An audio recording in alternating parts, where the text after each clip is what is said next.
ఓం నమ శివాయ. నేను మీ వీరయ్య స్వామిని, వనస్థలిపురం. ఎంఏ ఆస్ట్రాలజీ ఓయూలో చదువుకున్నాను. స్వామి, ఈ సంవత్సరం విశ్వావసనామ సంవత్సరంలో కుంభరాశి వాళ్ళకి ఏ విధంగా ఉంటుంది చెప్పండి అని చెప్పడంతో ప్రేక్షక చెప్తున్నాను, వినండి.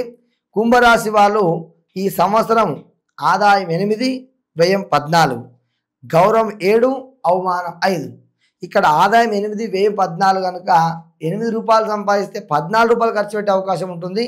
అనుకోకుండా ఖర్చులు అధికంగా నష్టపోయే అవకాశాలు ఉంటాయి. కాబట్టి తగు జాగ్రత్తగా ఆచితూచి రూపాయి కూడా ఖర్చు చేయాలి. ఈ యొక్క గౌరవం 7, అవమానం 5 అంటే ఈ యొక్క డబ్బులు లేకున్నప్పుడు కూడా మీకు గౌరవం మాత్రం అధికంగా ఉంటుంది.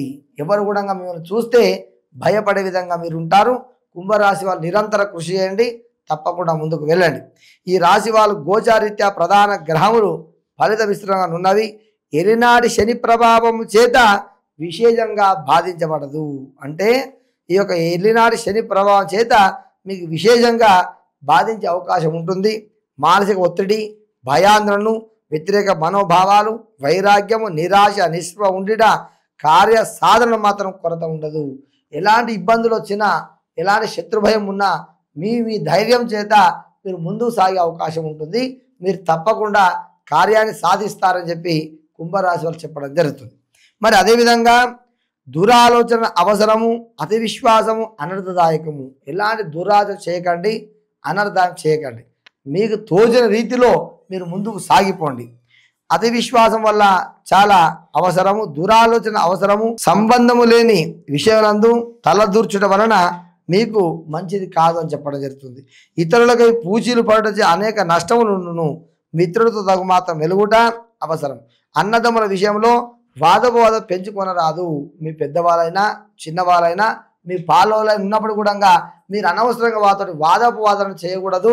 అదేవిధంగా నిదానంగా ఉండాలి. మరి అదేవిధంగా అదృష్టముల వెంట పరిగెత్తుటే ఆర్థిక నష్టములు ఉండును. అదృష్టం ఏదో సహకరి చెప్పి మీరు పరిగెత్తుకుంటూ ముందుకు వెళ్ళరాదు, నష్టపోయే అవకాశం ఎక్కువ ఉన్నది. ఆరోగ్య విషయమే ప్రత్యేక శ్రద్ధ అవసరము. నిర్లక్ష్యం చేసిన కష్ట నష్టం ఎదుర్కోవాల్సి ఉండును. ఆరోగ్యంపై కుంభరాశి వాళ్ళు ఎల్నాటి శని ప్రభావం ఉంది. ఆరోగ్య పరిస్థితి బాగలేదు. తప్పక ఉదయాన్నే లేవండి, యోగాసనాలు చేసుకోండి, మీ ఆరోగ్యాన్ని కాపాడుకోండి. మరి వ్యాపార లావాదేవీలు చేయవారికి ఆశ లాభం ఉండును. పొత్తు వ్యాపారం ఏవైతే మంచివి కావు. ఎప్పుడు కూడా పొత్తులో వ్యాపారం పెట్టుకోకండి. ఏదైనా సొంతంగా మీ వరకు మీరే ప్రయత్నం చేయండి. నష్టపోయినా మీరు ఒకరు నష్టపోతారు. పొత్తుల వ్యాపారం మాత్రం చేయకూడదు. మరి అదేవిధంగా సోమరితనము, మరి నిర్లక్ష్య ధోరణితో అవకాశం కూడా జారి విడుచుకుంటారు. ఎలాంటి సోమరితనం చేయకుండా ముందుకు తప్పకుండా మీరు సాగాలి, శుభదాయకంగా ఉంటారు. ఇతర వ్యాపారం చేయవారికి మధ్యమ లాభం ఉంటాయి. ప్రభుత్వ ఉద్యోగాలకు అన్ని విధంగా అనుకూలంగా ఉండును. ఈ యొక్క ప్రభుత్వ ఉద్యోగాలు ఎవరైతే ఉంటారో ఎల్నాటి శని ప్రభావం చేత వాళ్ళకి ఎక్కువగా ఉద్యోగంలో ప్రమోషన్ వచ్చే అవకాశం ఉంటుంది. ముందు సాగిపోతారు. వీళ్ళు చాలా కష్టజీవులు కాబట్టి కుంభరాశి వాళ్ళకు ఈ విధంగా శుభ ఫలితాలు ఉంటాయి.